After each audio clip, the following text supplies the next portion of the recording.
Un instante, una foto. Hemos venido aquí hoy a muchas cosas. Una época de cambios que devienen un cambio de época. A muchas cosas, a caminar, a marchar, a saltar, a cantar. Una frase, un sentimiento colectivo y las ganas de hablar de nosotros en nuestro idioma. Pero entre tantas cosas de las que hoy hemos venido a hacer aquí a Mar del Plata hoy, nuestros problemas, nuestras soluciones, nuestra América adulta y soberana. Y cada uno de nosotros trajo una pala.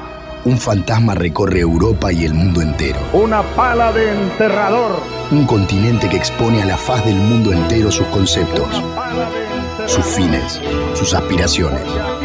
Y una frase que lo resume todo. Porque aquí en Mar del Plata, gritada en el lugar indicado, está la tumba del Alca. En el momento exacto. Vamos a decirlo. Alca, Alca, al carajo. A partir de este momento, Alca, Alca, al carajo. Las fronteras se abren y la patria se agranda. Esto es Al Carajo. Noticias, política y cultura de América. Esto es Al Carajo.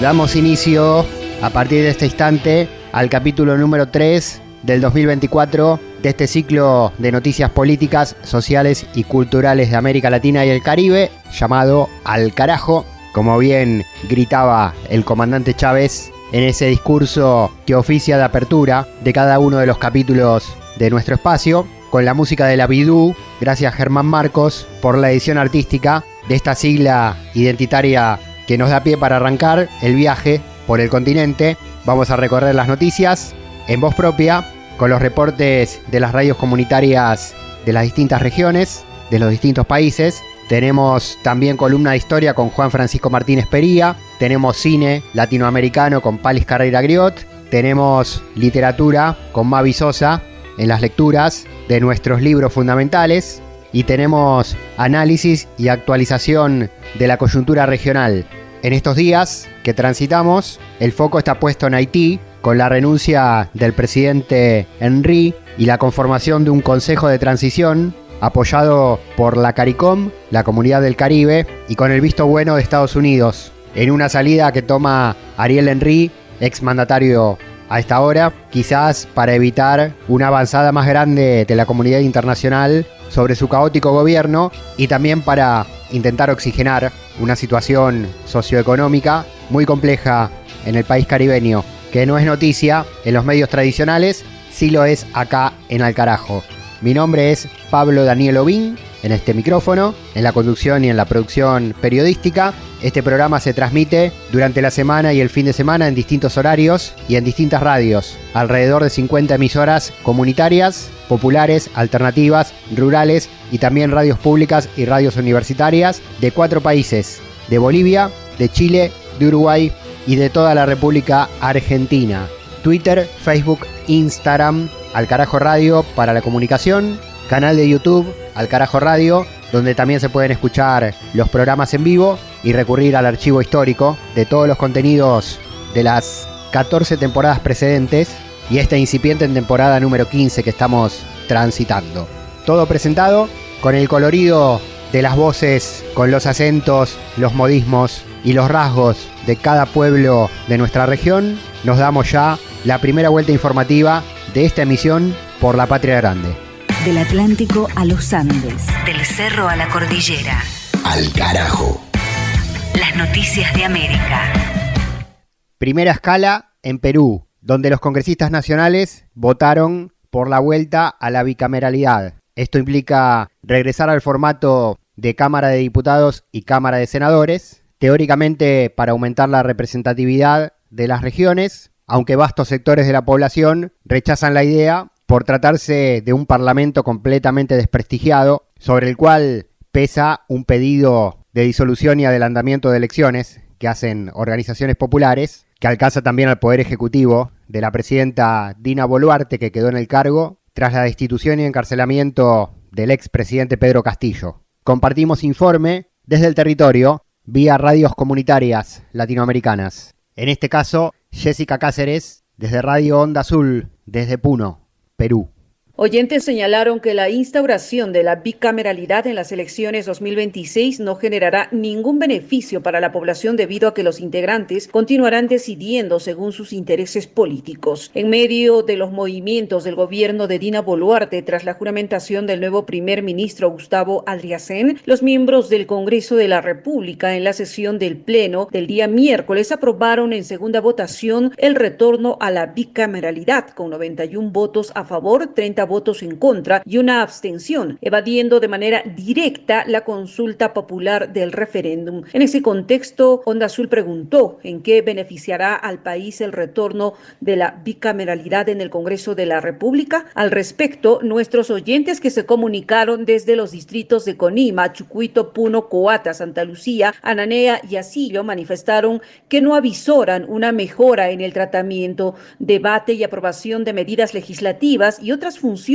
desde la Cámara de Senadores y la Cámara de Diputados en favor del desarrollo y atención de las necesidades de la población, debido a que existe un marcado interés en el manejo político. El pueblo ha dicho claramente no a esta bicameralidad, porque estos señores pues prácticamente no hay respeto al pueblo peruano. Y seguirá sacando sus leyes a sus antojos, a su querer, a sus favorables. ¿En quién nos van a beneficiar de eso para el pueblo peruano? Lo que va a beneficiar es el grupo mafioso. Estamos totalmente el pueblo rechazando de estos congresistas que están poniendo la bicameralidad. Yo estoy en contra y convocar al pueblo peruano, a la región de Puno, a las organizaciones sociales vivas existentes en la región, levantarnos inmediatamente para que se derogue esta aprobación. Es una decisión autoritaria, dictatorial, corrupta, que causa pues indignación. Por su parte, el analista político y abogado Cristian Palomino señaló que el retorno a la bicameralidad debería de permitir mejorar la representación, ciudadanía y la producción legislativa. Les informó Jessica Cáceres de Radio Onda Azul desde Puno, Perú.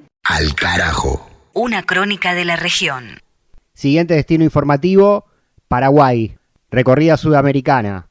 En este país, el reclamo sobre la histórica concesión de la hidroeléctrica Itaipú, que organizaciones sociales locales denuncian, tras medio siglo, sigue siendo muy beneficioso para grandes corporaciones brasileras y no deja nada, solo daño ambiental para el Estado y para el pueblo paraguayo. Compartimos el reporte desde Asunción, a cargo del comunicador social comunitario Luis Fernando Ibáñez. Hasta hoy día, después de cumplirse 50 años de la firma del Tratado de Itaipú entre Paraguay y Brasil para la explotación de la hidroeléctrica, considerada una de las más grandes del mundo, nuestro país continúa sin beneficiarse en forma justa de la venta de la energía, sobre todo por el espíritu entreguista de los gobiernos de turno. El ingeniero Ricardo Canese, experto en temas hidroeléctricos, que tiene varios libros publicados sobre el tema, durante la manifestación realizada el 6 de marzo del presente año en el centro de Asunción, lanzó duras críticas al gobierno de Santiago Peña por no tener una agenda de recuperación de la soberanía sobre la hidroeléctrica. Siguió entregándole a las grandes empresas brasileñas a un precio regalado. El precio de mercado está a 100, 200 dólares el megavatio hora, él le entrega a 40 dólares. Es como si estuviera no solamente hipotecando al país, como quiere hacer también, como quiere endeudar Itaipú, sino que está subsidiando, regalando nuestra soberanía a favor del desarrollo todo el pueblo brasileño, de las grandes empresas brasileñas, de ese capital financiero. En 5 años se podrían tener 12.000 millones de dólares a precio de mercado. Hoy, 12.000 millones de dólares entre el 2024 y el 2028. Eso dan los cálculos, incluso para un precio de mercado relativamente reducido. ¿Y qué es lo que no podríamos hacer con esos 12.000 millones de dólares adicionales? Todo, prácticamente, ¿no es cierto? Una tarifa social más reducida, una tarifa más reducida para el empleo, para las MIPYMES, para las empresas que generan mucho empleo de calidad respetando las condiciones de trabajo, para fortalecer el sistema eléctrico, para que tengamos un sistema eléctrico fuerte, que no dependamos nuevamente de una importación de energía eléctrica, así como vamos. Por su parte, el obispo Monseñor Mario Melanio Medina, conocido por su lucha a favor de la ciudadanía desde la época de la dictadura, también señaló que el gobierno sigue con un espíritu entreguista sin jugar a favor del pueblo paraguayo. La manifestación de los sentimientos del pueblo paraguayo, su preocupación y su dolor por esta injusticia que sufrimos desde hace 50 años. Itaipú, una de las fuerzas de energía eléctrica más grandes del mundo, para expresar lo siguiente. 1. Es inconcebible que por 50 años el imperio brasileño sigue expoliándonos, robándonos nuestra riqueza por desidia, por inoperancia y por antipatriotismo de los gobiernos paraguayos, especialmente este gobierno. Es toda la información. Luis Fernando Ibáñez, desde Asunción, Paraguay. Al carajo. Una mirada al sur desde el sur. Y para completar esta vuelta, nos detenemos en Ecuador. Hay un reclamo histórico que recae en el actual gobierno del presidente Daniel Noboa. Tiene que ver con el incumplimiento por parte del Estado de sentencias judiciales emitidas por delitos ambientales que imponen la reparación a comunidades indígenas y poblaciones campesinas. Los colectivos sociales exigen con urgencia esa reparación. Escuchamos en Al Carajo el reporte de Víctor Hugo Mes Barragán desde la radio comunitaria Sucumbíos de la Amazonía ecuatoriana. Saludos cordiales, audiencia de América Latina y el Caribe. La lucha para que se sancionen los delitos ambientales cometidos en la provincia de Sucumbíos continúa. Las organizaciones sociales, indígenas y demás sectores vinculados a la defensa del ambiente estarán presentes este martes 12 de marzo en Quito, capital de la República del Ecuador, para exigir a los ministerios y demás autoridades cumplan con la sentencia emitida por los jueces de la provincia de Sucumbíos, que declararon una vulneración de derechos en la demanda interpuesta por 9 niñas de Orellana y Sucumbíos ante la quema de gas en mecheros que se instalan en estaciones petroleras de la región amazónica.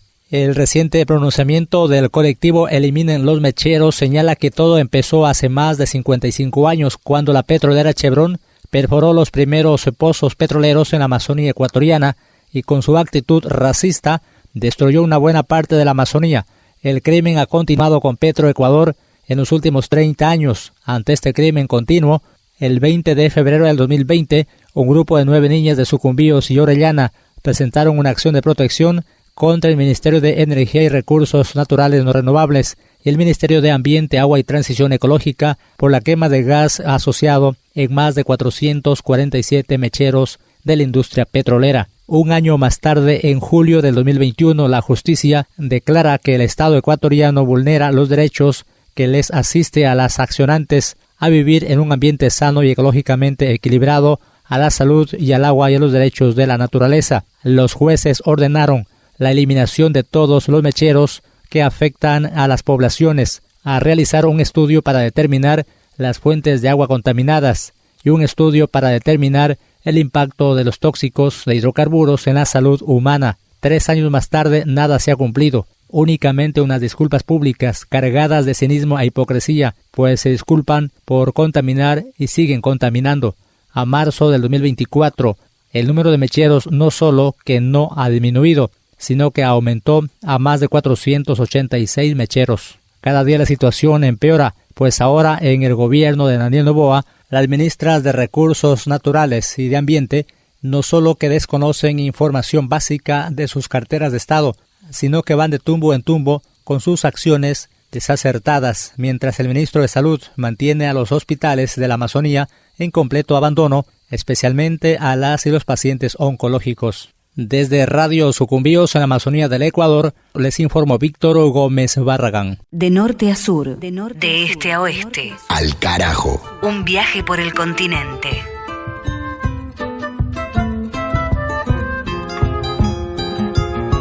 Pasamos por Perú, pasamos por Paraguay, pasamos por Ecuador, a través de las voces de los compañeros y compañeras de las radios comunitarias de cada país, con la información.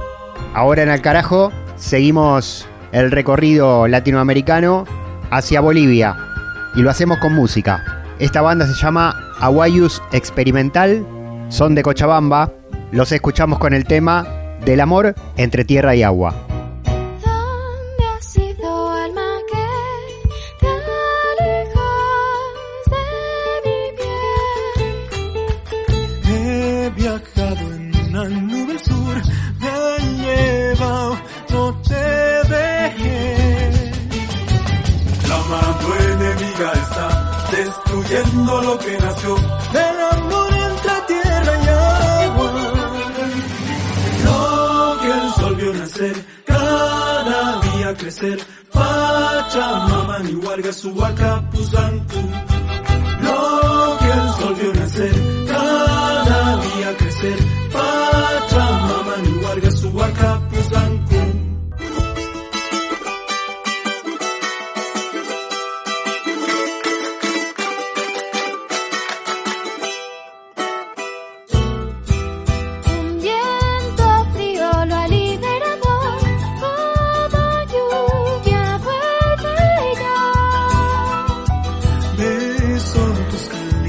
Manos para curar tu dolor. La mano enemiga está destruyendo lo que nació del amor entre tierra y agua.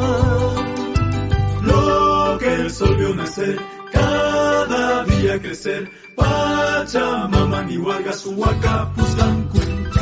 Lo que el sol vio nacer, cada día crecer, Pachamama, Nihuarga, Suhuaca, Puzancu. En marzo volvieron los gitanos. Esta vez llevaban un catalejo y una lupa del tamaño de un tambor, que exhibieron como el último descubrimiento de los judíos de Ámsterdam. Sentaron una gitana en un extremo de la aldea e instalaron el catalejo a la entrada de la carpa. Mediante el pago de 5 reales, la gente se asomaba al catalejo y veía a la gitana al alcance de su mano. La ciencia ha eliminado las distancias, pregonaba Melquíades. Dentro de poco, el hombre podrá ver lo que ocurre en cualquier lugar de la tierra, sin moverse de su casa. Un mediodía ardiente, hicieron una asombrosa demostración con una lupa gigantesca. Pusieron un montón de hierba seca en la mitad de la calle y le prendieron fuego mediante la concentración de los rayos solares. José Arcadio Buendía, que aún no acababa de consolarse por el fracaso de sus imanes, concibió la idea de utilizar aquel invento como un arma de guerra. Melquíades otra vez trató de disuadirlo, pero terminó por aceptar los 2 lingotes imantados y 3 piedras de dinero colonial a cambio de la lupa. 100 años de soledad. Gabriel García Márquez. América Latina, en Alcarajo. Las luchas políticas, las luchas sociales de la región tienen su lugar. Alcarajo. Accepté pour le mettre en place un conseil présidentiel de transición. Este es Ariel Henry al momento de su renuncia como primer ministro de Haití. En différents secteurs la vie nationale. Habla de establecer un consejo de transición que incluya a todos los sectores sociales del país. Haïti besoin d'un développement durable. Haïti besoin rebâtir institutions démocratiques libres. Pido, dice, a los haitianos y haitianas que mantengan la calma y hagan todo lo que puedan por la paz y la estabilidad, y habla de la necesidad de construir instituciones fuertes, cosa inexistente en este momento y hace mucho tiempo en el país caribeño. Lo recibo a Juan Francisco Martínez Pería, historiador y especialista en estos países del Caribe y en sus procesos revolucionarios democráticos y también en la colonización y la continuidad de la dependencia y la injerencia extranjera a lo largo del tiempo, para aportar análisis y también contexto histórico de todo lo que está pasando en Haití, en el doloroso Haití. Juan, ¿cómo te va? Hola Pablo, ¿cómo te va? Un saludo para vos y para toda la audiencia. Bueno, tremendo. Una vez más Haití en la tapa de los medios internacionales por problemas políticos, por violencia, por sangre y por injerencias extranjeras, ¿no? Porque esta renuncia del primer ministro deviene de una reunión de CARICOM, la Comunidad del Caribe, con la tutela de Estados Unidos ahí presente. Sí, sin lugar a dudas, todo lo que vos estás diciendo es un combo, una tormenta perfecta que es una tormenta perfecta que viene asolando hace mucho tiempo Haití. Lamentablemente estamos hablando de décadas Algo que me parece importante es que Haití no suele estar presente en los medios hegemónicos, ni siquiera te diría mucho en los medios progresistas de América Latina. Y lamentablemente aparece cuando ocurren estas cosas, ¿no? Quiero decir, bueno, es lógico que aparezca cuando ocurren estas cosas, pero digo, solamente aparece cuando ocurren estas cosas, cuando hay historias más felices o cuando hay procesos políticos más interesantes. En general, eso no se cubre, o si se cubre, muchas veces se cubre mal, ¿no? Entonces Haití aparece cuando acaba de renunciar el primer ministro, o cuando asesinaron al presidente, o cuando hubo un terremoto, ¿no? O con ¿cómo se llama? Con el cólera, con el brote del cólera. Lamentablemente no hay una presencia más cotidiana de Haití, y eso también refuerza la imagen sistemáticamente negativa que hay, ¿no? Haití es un país que siempre es referenciado muy negativamente como el país más pobre de América Latina, como el país más pobre de Occidente, ¿no? Como un estado fallido. Bueno, el propio Donald Trump en su momento se refirió a Haití y a otros países del Caribe como shithole countries, o sea, como países de mierda, explícitamente, ¿no? Miradas muy negativas, muy racistas. Haití es mucho más que esto, ¿no? Haití es mucho más que este duro presente, tiene una historia mucho más luminosa, mucho más positiva, tiene también en el propio presente otra realidad, ¿no? Que muchas veces no aparece representada en los medios. Haití tiene una larga trayectoria intelectual, política, cultural, de música, de arte, de literatura, que creo que vale mucho la pena subrayar. Me encantaría hacer una historia larga de Haití, lo hemos hecho en otras columnas. Voy a solamente señalar un par de cosas para después meternos un poco más en el contexto actual. Primero, principal, y en el marco de esta idea de recuperar lo positivo de Haití, es siempre decirlo y subrayarlo, que Haití fue la primera y única revolución de esclavizados y esclavizadas que triunfó en la historia de la humanidad. Esto es un hecho absolutamente inaudito, original, inesperado y realmente importantísimo, que en general no se estudia, no se enseña, no se aprende, no se conoce. Nosotros conocemos, el gran público y obviamente el mundo académico conoce la Revolución Francesa, la Revolución de Estados Unidos, la Revolución de Inglaterra, pero Haití como gran revolución fundante de ideas de libertad e igualdad no suele estar presente.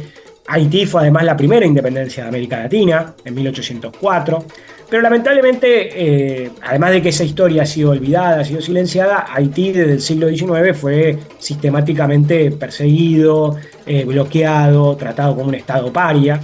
Y ya desde la década del 20, pero en adelante, Francia logró reimponer, digamos, una hegemonía económica, comercial, incluso también cultural sobre la isla.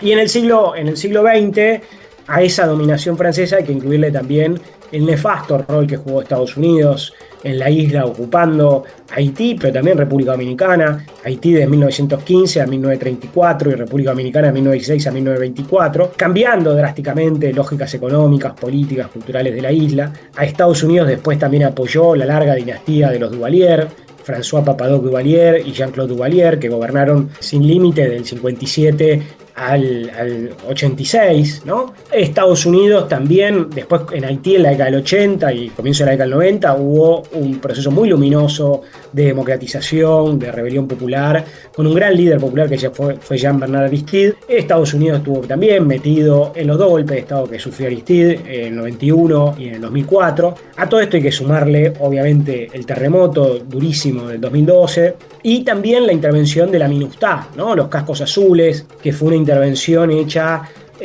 por Estados Unidos, pero después de alguna manera con una limpiada de cara muy grande con tropas de América Latina, ¿no? Tropas de Brasil, de Argentina, de Uruguay. Sobre todo las de Uruguay, pero no solamente de Uruguay, cometieron grandes crímenes de lesa humanidad, sobre todo crímenes vinculados con la violencia sexual. Un combo terrible, digamos, ¿no? de permanente intervencionismo, de explotación, y también una dificultad histórica que es la de construir un Estado con un permanente rechazo. O sea, hay algo muy importante que es que a fines del siglo XIX se fue constituyendo un Estado con lógicas neocoloniales hacia afuera, ¿no? Con una élite eurocéntrica, francesada, también con lógicas neocoloniales en términos económicos, pero también con lógicas muy fuertes de colonialismo interno, ¿no? Una élite que rechaza la cultura popular, ¿no? Rechaza el vudú, rechaza el creol, quiere hablar en francés, y por eso hay un autor llamado Michel Rolls-Trouillot que escribió un libro muy importante que se llama El Estado versus la Nación, ¿no? Michel Trujillo, un autor haitiano, donde justamente plantea la construcción de un Estado neocolonial contrario, digamos, a los intereses de los sectores populares. Otro autor muy importante, Jean Casimir, publicó muchas obras, pero la última se llama Una lectura decolonial de la historia de los haitianos, un libro publicado en Chile, en una traducción en castellano por la editorial Ambos Editores, que también, ¿no?, plantea justamente este origen colonial del Estado, ¿no?, y la dificultad histórica que ha tenido el Estado haitiano de ser un Estado verdaderamente representativo de los sectores populares. Yendo muy concreto a los últimos años, ¿no? Hubo, después del terremoto, en el 2015-16, hubo un proceso eleccionario muy complejo, acusado sistemáticamente de fraude, que derivó en el triunfo de un presidente neoliberal antipolítica que se llamó Jovenel Moïse, ¿no? Con una bajísima legitimidad de origen, muy poca participación popular y acusaciones de fraude. Moïse era y es un empresario bananero, que se presentó como continuador de Michel Martelly, que también era el líder del partido, el Tet Calais. Este partido es un partido neoliberal, antipolítica, ¿no? Y el quiebre fundamental del gobierno de Moïse vino en 2018, cuando hubo un acuerdo con el FMI, un gran aumento del petróleo y toda una batería de políticas antipopulares que generó una enorme rebelión popular, que fue totalmente silenciada por los grandes medios, ¿no? que realmente no fue tomada como referencia tampoco por los medios progresistas. En el medio de eso también hay que recordar todo el conflicto entre Estados Unidos y Venezuela, ¿no? Un conflicto que ya lleva mucho tiempo, pero fue el momento de la aparición y reconocimiento de Juan Guaidó como autoproclamado presidente. Haití, que hasta ese momento venía jugando cierto rol cercano por momentos a Venezuela, porque recibía el apoyo de Petrocaribe, que fue un gran impulso, un gran proyecto de cooperación sur-sur. En ese momento Haití cambió drásticamente la política, enfrentándose a Venezuela, y en el marco de eso surgió el gran escándalo de Petrocaribe, donde se denunció que la élite haitiana y muchos políticos y sectores privados se habían embolsado millones y millones y millones de dólares, entre ellos el propio presidente. Esto, que explotó a fines del 2018, comienzo del 2019, hizo que la pelota fuera creyendo, y que realmente hubiera una enorme turbulencia política y una creciente ilegitimidad, porque hay que recordar algo muy importante, que en Haití vos tenés el presidente y el jefe de Estado, y en realidad, el presidente es el jefe de Estado, tenés el presidente y el primer ministro es el jefe de gobierno, ¿no?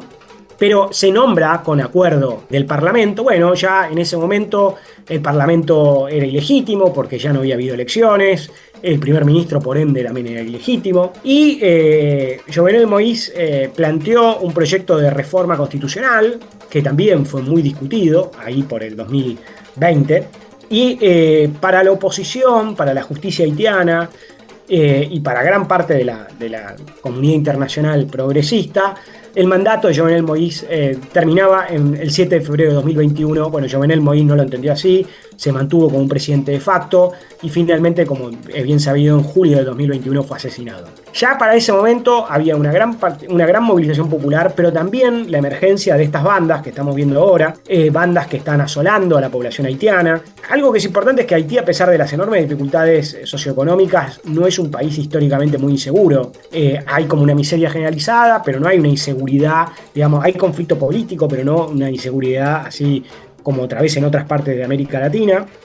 Pero en este momento sí se fue incrementando muy fuertemente la inseguridad a través de estas bandas, miles de secuestros, asesinatos, también muchas masacres, bandas paramilitares, ¿no? que muchos entienden que han trabajado de la mano del gobierno de Jovenel Moïse, también con apoyo incluso de Estados Unidos.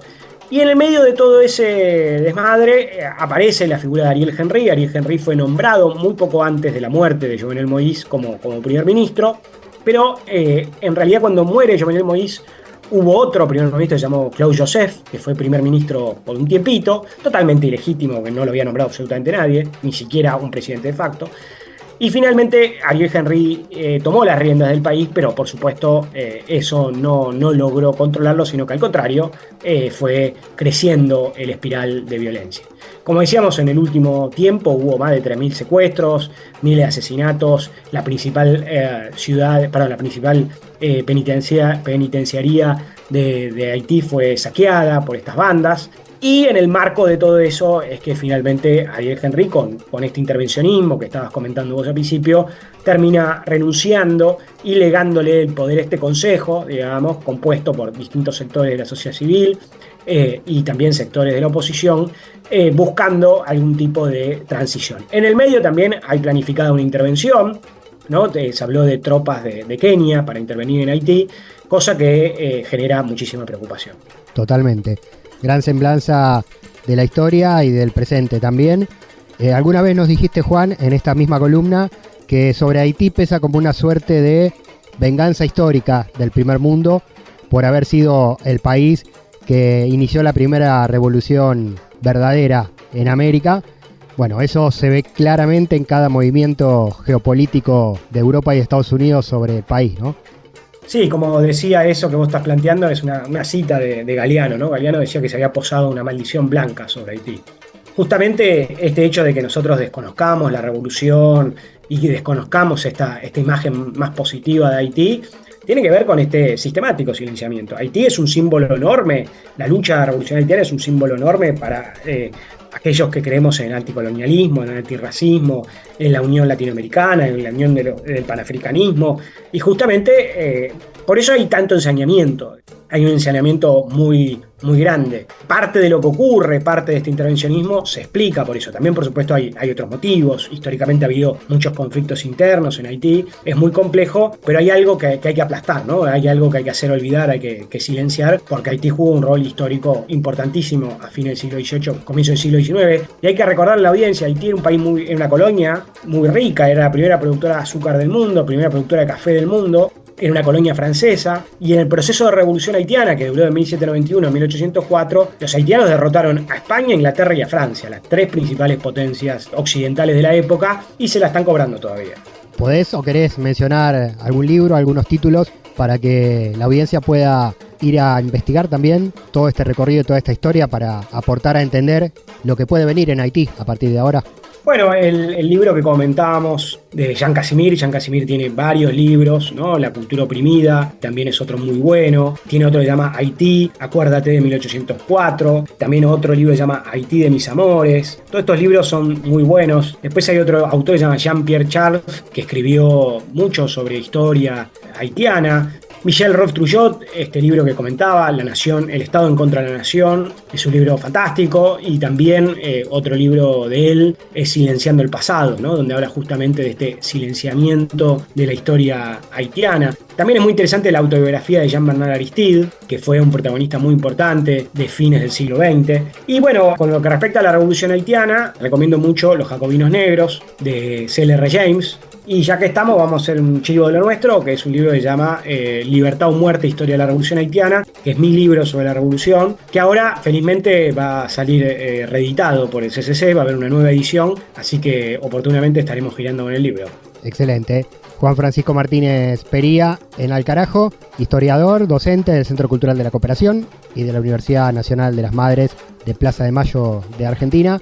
Juan, gran aporte para entender Haití hoy y siempre. Y como decís, es un país fuera de agenda al que quieren silenciar y olvidar. Y está bueno poder hacer parlante desde acá, desde esta trinchera de comunicación latinoamericana que es Alcarajo. Sin duda, en eso estamos, Pablo, presentando una mirada crítica, una mirada distinta, subrayando el rol de las potencias, ¿no? E insistiendo, siempre me preguntan, bueno, ¿cómo se puede solucionar la crisis haitiana? Por supuesto, te imaginarás, Pablo, que si tuviera una solución no estaría acá. Es clarísimo que la situación es muy difícil, de hecho la situación de la mayoría de América Latina y del mundo periférico es muy difícil, pero sin duda una de las principales respuestas es que los haitianos tienen que resolver por sí mismos sus problemas y que no debe haber del intervencionismo. Esto es muy importante porque vamos hacia eso, y todos aquellos que tengamos perspectivas críticas, populares, nacionales, de izquierda, progresistas, debemos decir no a la intervención en Haití, y que sea en Haití los haitianos mismos, por un proceso democrático y de reconciliación, puedan resolver sus problemas. Así que, Pablo, bueno, como siempre, un gran abrazo para vos y para toda la audiencia. Un abrazo. Juan Francisco Martínez Pería en Al Carajo. Estuvo girando por un montón de programas y por un montón de medios, también hablando de Haití, de toda América Latina. Lo vi en Telesur, en la cadena venezolana también. Así que, Telesur, sí. Exactamente. Bueno, siempre también enalteciendo este programa, Juan Francisco Martínez Pería. Seguimos con más noticias y con más cultura de América Latina en instantes.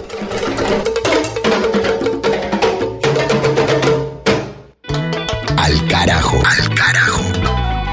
Identidad, música y cultura de América Rebelde.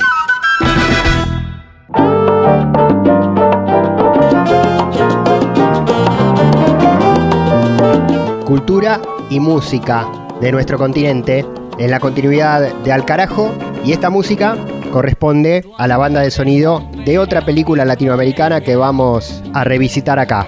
La saludo a Palis Carreira Griot en la recorrida capítulo a capítulo de Al Carajo por las salas y las pantallas de la Patria Grande. Hola, Palis. Hola, Pablo y las audiencias de Al Carajo en todo el continente. En esta oportunidad nos vamos con el cine para Chile con la película Una Mujer Fantástica. Tu amor es un periódico de ayer, fue titular que alcanzó página entera.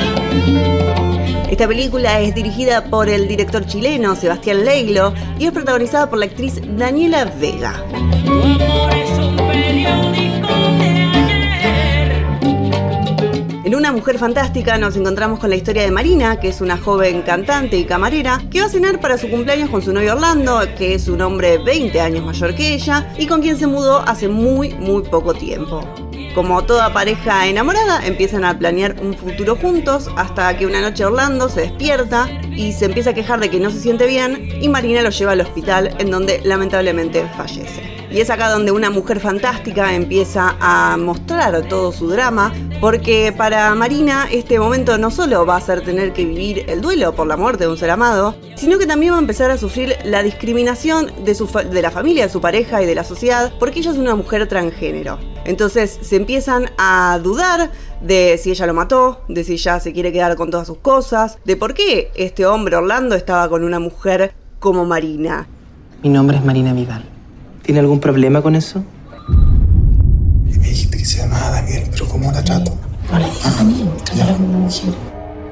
Te perdona si soy un poco bruta, pero yo la verdad es que pienso que en esto hay pura perversión nomás. Don Orlando... ¿Honesto? ¿Te pagaba? Éramos pareja. ¿Por qué quieres saber eso? Porque él podría haber sido tu papá.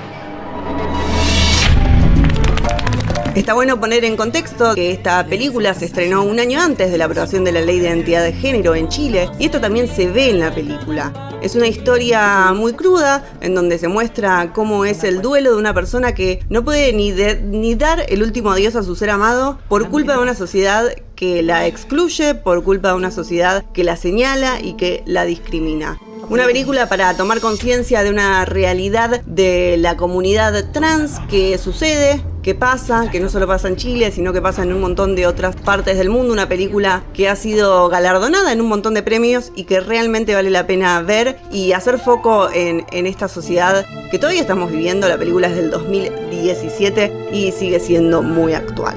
Es un derecho humano básico despedirse de una persona querida cuando se muere, ¿o no? ¿Qué quieres que te diga? Daniel, no vas a ir al funeral ni a ninguna parte. Una Mujer Fantástica es la recomendada película chilena de Sebastián Leilo. Obviamente la encuentran en las plataformas que hay disponibles en todo el mundo.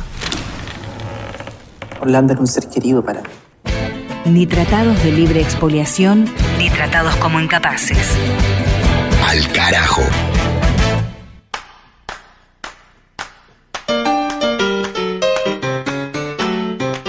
Después del cine, volvemos en Al Carajo al escenario político latinoamericano, en este segmento que dedicamos en cada emisión al multilateralismo, a los foros, a las plataformas que reúnen a los países de la región buscando plantear posiciones y políticas conjuntas en América Latina, sin la tutela de las potencias extrarregionales, sin Estados Unidos, sin Europa, sin los organismos crediticios del Fondo Monetario Internacional, ni la tutela del globalismo financiero.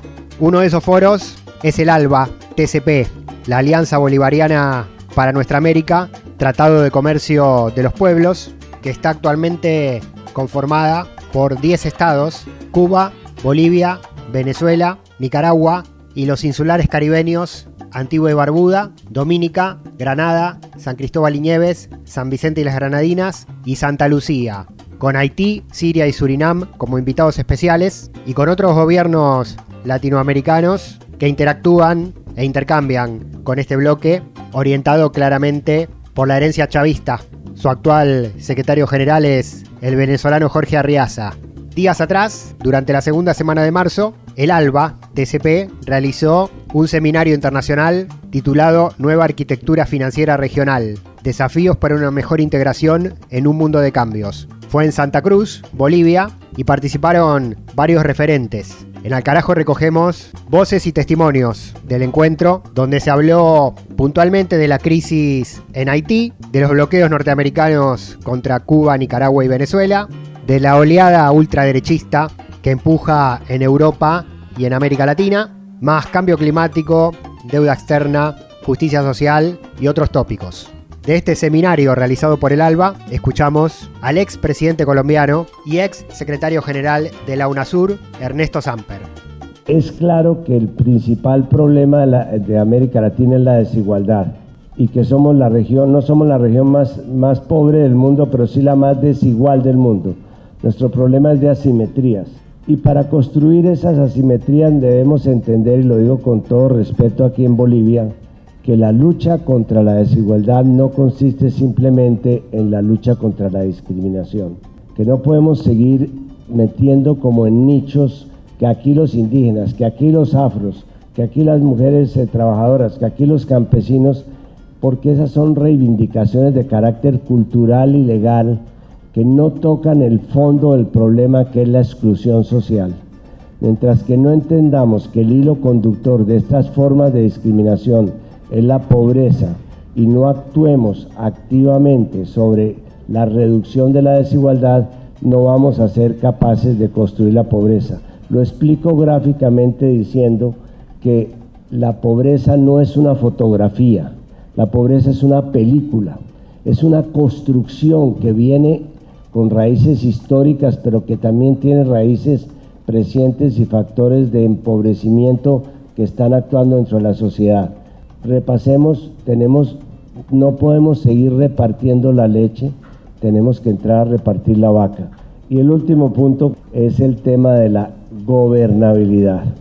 En América Latina se ha ido generalizando unos poderes fácticos que, en ausencia de partidos representativos, son los que están haciendo política. Estoy hablando de grupos económicos, dueños de grupos comunicacionales, de ONGs internacionales, de jueces y fiscales que están haciendo política con la justicia. Esos poderes fácticos están prácticamente acabando con las democracias, porque se están apropiando las democracias, y la única manera de contrarrestarlos es a través de la creación de formas intensivas de organización y participación social. Y esa participación social no la vamos a conseguir sino con unas campañas muy caracterizadas de distribución del ingreso. Ernesto Samper y el lawfare, el uso de la justicia colonizada por el poder económico en los distintos países para garantizar la aplicación de un modelo neoliberal al servicio de intereses extranjeros. El planteo del expresidente colombiano y ex secretario general de UNASUR, la Unión de Naciones Sudamericanas, en el Seminario Internacional Nueva Arquitectura Financiera Regional, realizado en Santa Cruz, Bolivia, con la presencia de exmandatarios, dirigentes y referentes políticos del ALBA, la Alternativa Bolivariana para Nuestra América. Cobertura de este encuentro multilateral de integración regional en Al Carajo. Otra voz, Delcy Rodríguez, la vicepresidenta venezolana, presente en medio del lanzamiento del proceso electoral en el país bolivariano, donde el Partido Socialista Unido de Venezuela buscará mantenerse en el poder a través de las urnas. 26.162 sanciones aplicadas a 31 países. Ahí están los principales países donde está concentrado el 96%. Rusia, Corea del Norte, Irán, Siria, Venezuela, Irak. Principalmente países productores de petróleo, productores de energía, que encara hoy la humanidad un desafío, no solamente desde el punto de vista energético, sino también desde el punto de vista climático y la adaptación que se debe hacer en esa dirección.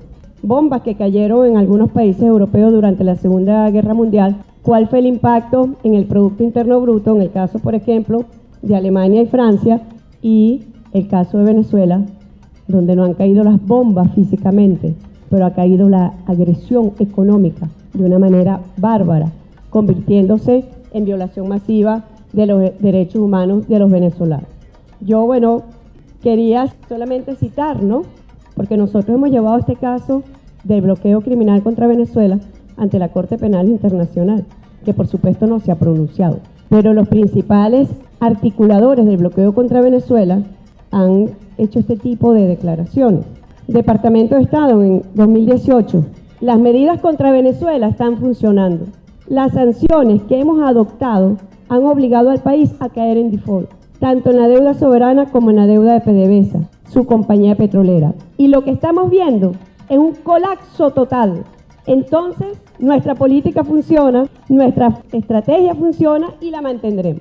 Imagínense ustedes, un país en el mundo, el hegemón en el mundo, que para ellos ser victorioso es causar colapsos totales en los países como el que causaron y están causando en Haití.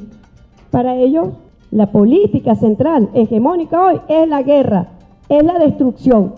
Nunca he visto al gobierno de los Estados Unidos llegando a un desierto, llegando a África a sembrar un árbol, por ejemplo, a sembrar vida. Siempre llegan a la destrucción. Un genocidio económico y social es lo que se ha cometido contra Venezuela. Y por eso vemos hoy el genocidio contra Palestina como una extensión de una misma política, que es la destrucción de la humanidad, arrasar con los pueblos y que sobreviva de una manera escandalosa el capital especulativo. La COVID-19 nos demostró la desigualdad, las asimetrías, los desequilibrios, la concentración de capital, cómo crecieron más los capitales, cómo se concentró más el capital en las grandes farmacéuticas. Tuvo un sentido económico, aunque causó sufrimiento, nos causó sufrimiento a todos los pueblos.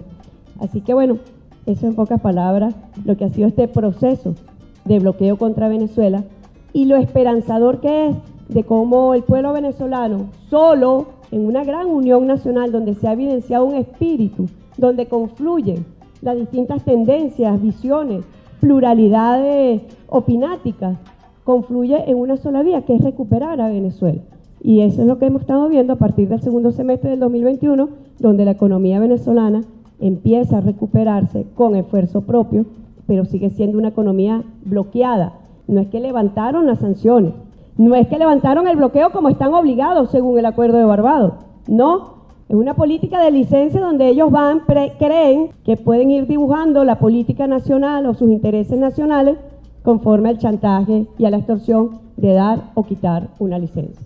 La verdad verdadera es que Venezuela está preparada para vivir sin las licencias y Venezuela está preparada para seguir derrotando el bloqueo criminal en unión nacional.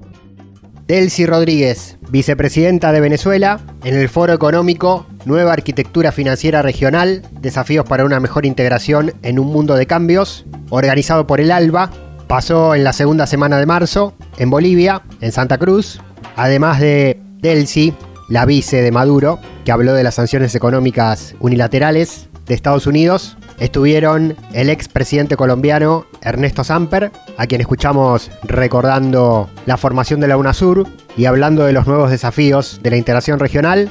Y también estuvieron el expresidente del gobierno de España, José Luis Rodríguez Zapatero, el expresidente de Argentina, Alberto Fernández, fue invitado también, Alexandre Pupo, asesor especial de Brasil del gobierno de Lula, Alfredo Serrano Mancilla, director de la consultora CELAG, Y entre otras voces, como anfitrión estuvo el coordinador del Grupo de Puebla, el ex candidato presidencial de Chile, Marco Enríquez Ominami. La conclusión del foro, la necesidad de seguir reconstruyendo la unidad, incluso más allá de los matices políticos de los países de nuestra América, frente al difícil contexto del avance de las ultraderechas en América Latina y en el mundo. Al carajo. Una crónica de la región. Una mirada al sur desde el sur. Y esta crónica de América Latina y el Caribe es con historia, es con música, es con noticias, con información, con política y también es con literatura. La voz de Mavi Sosa, siempre, como agua para chocolate, de Laura Esquivel, México.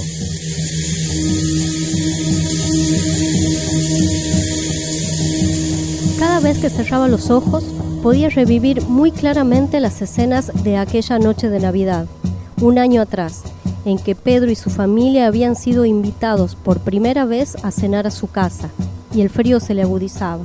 A pesar del tiempo transcurrido, ella podía recordar perfectamente los sonidos, los olores, el roce de su vestido nuevo sobre el piso recién encerado, la mirada de Pedro sobre sus hombros.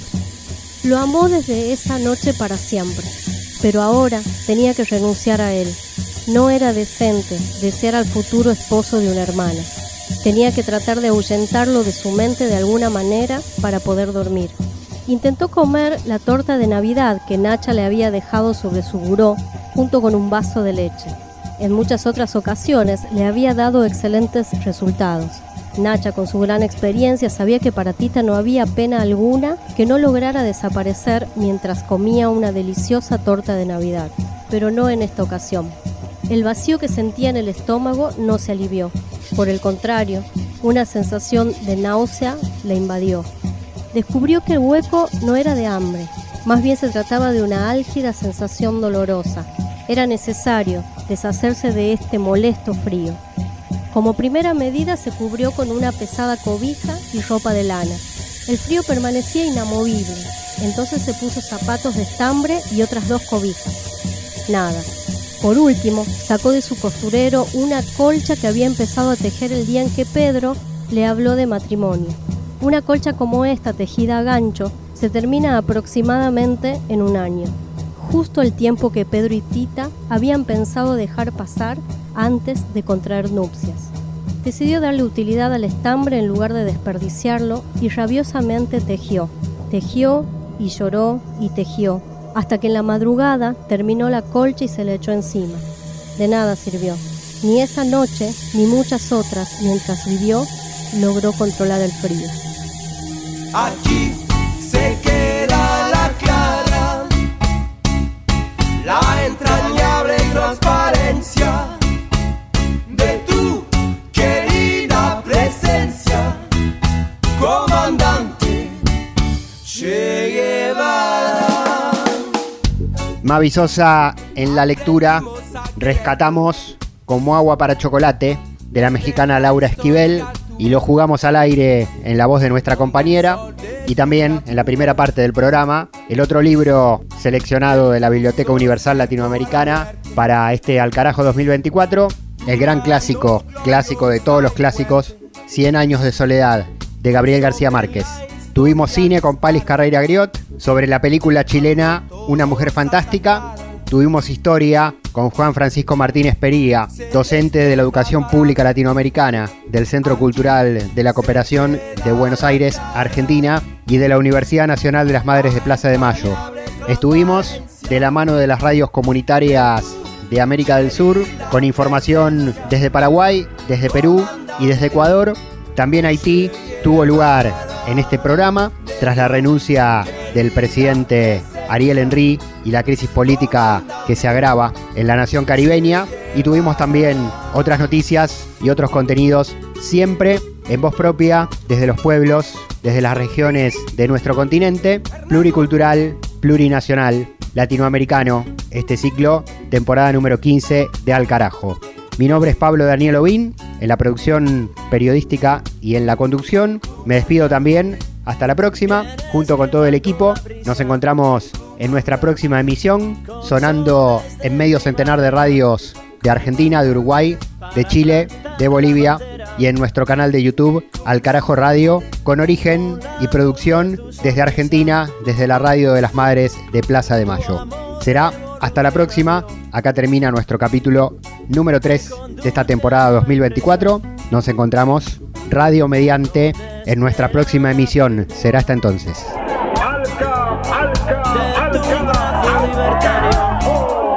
Aquí se queda la clara, la entrañable transparencia de tu querida presencia, comandante Che Guevara, de tu querida presencia, comandante Che Guevara.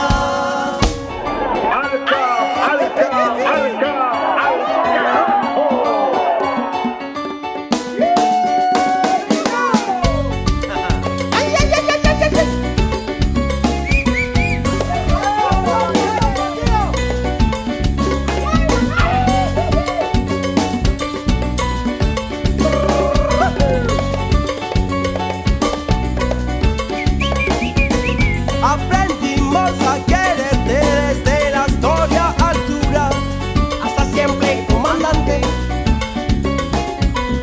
Tu mano gloriosa y fuerte le conduce a nueva empresa, hasta siempre, comandante.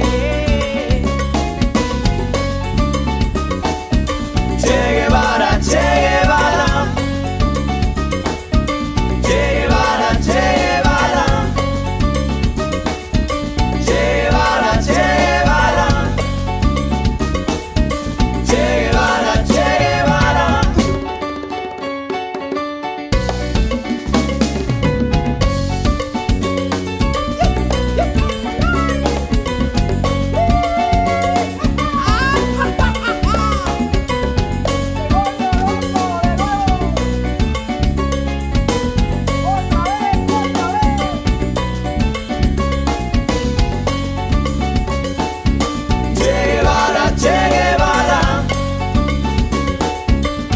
Guevara, Che Guevara, Che Guevara, Che Guevara.